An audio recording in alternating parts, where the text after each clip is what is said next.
Graham Cochran here from therecordingrevolution.com, and we are in video 7, our final video in the Getting Started Fast in Pro Tools video series. Now in this video, I'm going to show you how to finish your mix. We're going to get louder using a limiter so you can share it with the world at a nice commercial volume. I'm going to show you how to get it out of Pro Tools and into a format like an MP3, a WAV file, or even into your SoundCloud account. And then I'm also going to show you a handy trick for archiving your sessions so you can come back and make adjustments and tweaks to your mixes without ever compromising or losing what you've done previously. Let's jump into Pro Tools. So when you're feeling good about your mix and you're ready to share it with the world, the best thing you could do is to make sure it's at an appropriate volume. You know that problem when you've mixed your song, maybe you've rendered it out, and then you go listen to it out in your car or on your music library in comparison to other tracks, and it sounds really quiet. Well, the reason is these other tracks that you like so much have been finished, they've been mastered. And in the mastering process, a lot of times there's a use of a limiter. A limiter is a very helpful plugin, a very helpful tool that allows you to control the dynamic range of your audio a little bit so that you can get the perceived volume or the output up there so it's at more of a commercial standard. Now, the great thing about Pro Tools is that it already comes with a very good limiter. It's called Maxim, and I want to show it to you right now. If you're looking at this template, we've been building this song off of the rock template from the very, very first session. And on the master fader, you might have noticed that there's already a plugin that's grayed out called Maxim. Now, if I hold Control and Command and click it, it will make it active. It was currently inactive, so it wasn't taking any resources. And what is a limiter? A limiter is simply a compressor that has a very, very fast attack. And then it has auto makeup gain. So what it does is allow us to clamp down quickly on some of the transients, some of the loudest peaks of our song, but then release quickly so it doesn't sound, unmusical. And then as you lower the threshold to capture more of those peaks, it's going to automatically raise the volume to compensate. So here's how I do this in practice. What I like to do is look at these two sliders here, threshold and ceiling. The first thing I like to do is set the ceiling just below 0, like minus 0.4 or minus 0.5 dB. I don't want to set the ceiling quite at 0 because it's not a perfect system, and it's possible that in rendering this out or burning it to a CD or something, that it'll add a little bit of volume to it as it tries to smooth out those digital step curves and make it a real analog audio curve. Once that's in place, all you have to do is press play and start pulling the threshold down. And what you're going to see is the input into Maxim, which is going to be the same as our original master fader volume, where your mix has been living the whole time, and then the output, how much louder Maxim is making the song. So let's give it a shot. Lift up your heads, O you gates, stand be lifted up, you ancient of doors, as you wait for the King of Glory's coming, King of Glory reigns.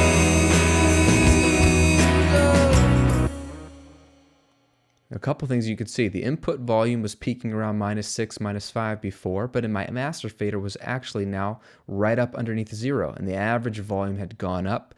The perceived volume, you could hear it getting louder in your speakers, and yet we weren't clipping. Now over here on the right, there's a helpful meter called attenuation. This is just like the gain reduction meter in the compressor that we looked at earlier in the mixing video. It's showing me how much gain am I turning down in the loudest peaks. And the loudest peak that I turned down was attenuation of 3.5 dB basically. And that's not bad. That means I'm turning the loudest thing, probably the kick drum, sometimes the snare, and the loudest it's being turned down is 3.5 dB. Pretty natural. It's going to keep your music sounding musical. And yet we were able to get a lot of volume out of that process. If I bypass, you can see how quiet our mix becomes.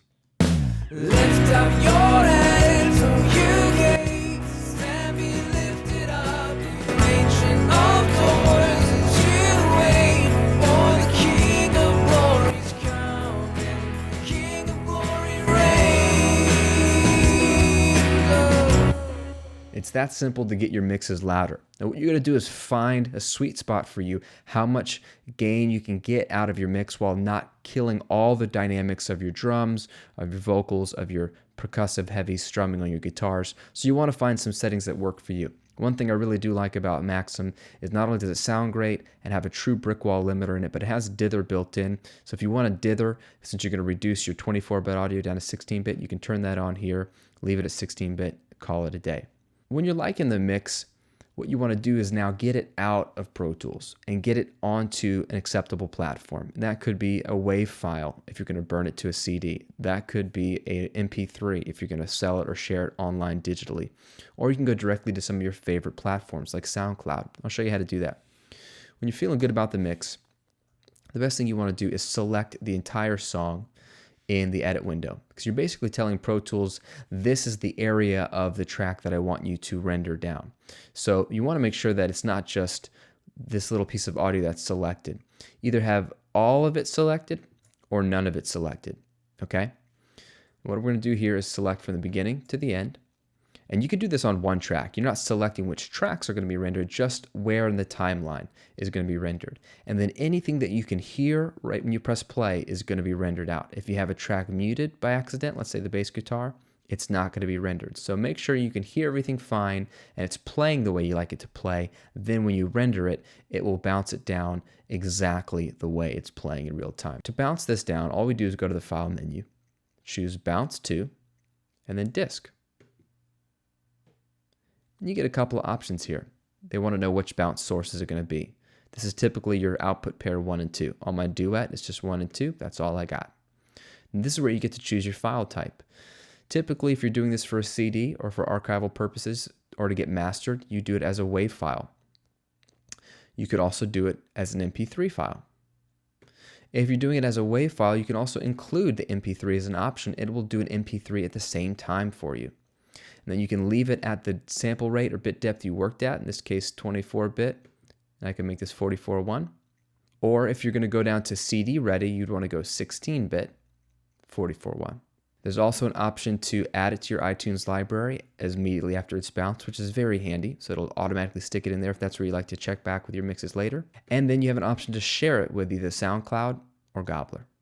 This is where you're going to want to name the file. So you might say, lift up your heads, mix 1.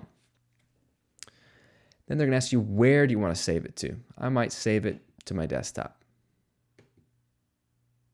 And you'll see that reflected there.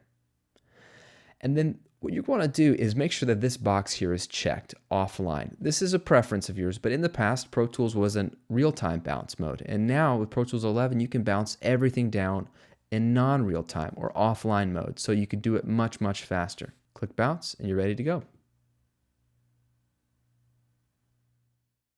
Take a look at my desktop and there it is.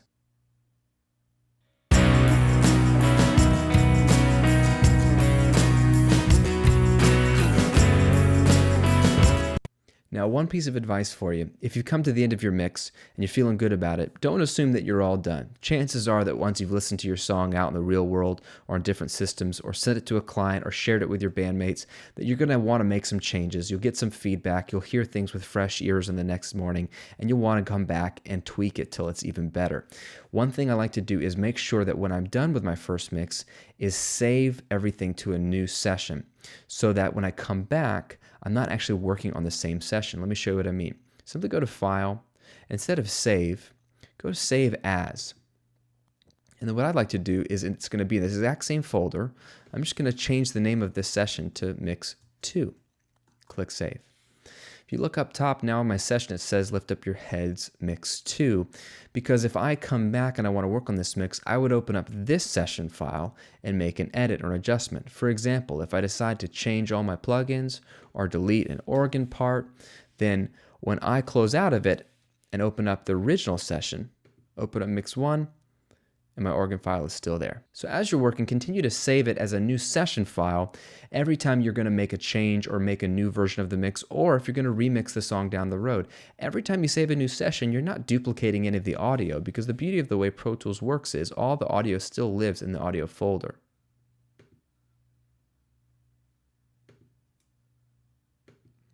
Inside the Lift Up Your Heads folder is the audio files, and these all stay in one place.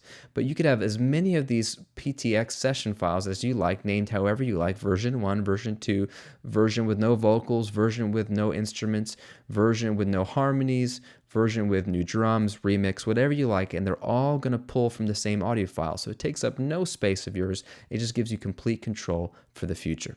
Well, that about wraps it up for our Getting Started Fast in Pro Tools video series. I hope you have found these videos helpful and inspiring. If you want more great content, be sure to check back with Avid Blogs regularly for motivation, for interviews, and for tips and tricks on how to get the most out of your Pro Tools session. And if you want more recording and mixing related content, head over to my site, therecordingrevolution.com. There's free content there every single week to get you motivated and encouraged and get more out of your home studio. Again, my name's Graham Cochran. Thanks for joining us on this wild ride. Have fun, make great music. We'll see you on another video soon. The sky above proclaims the work of a father.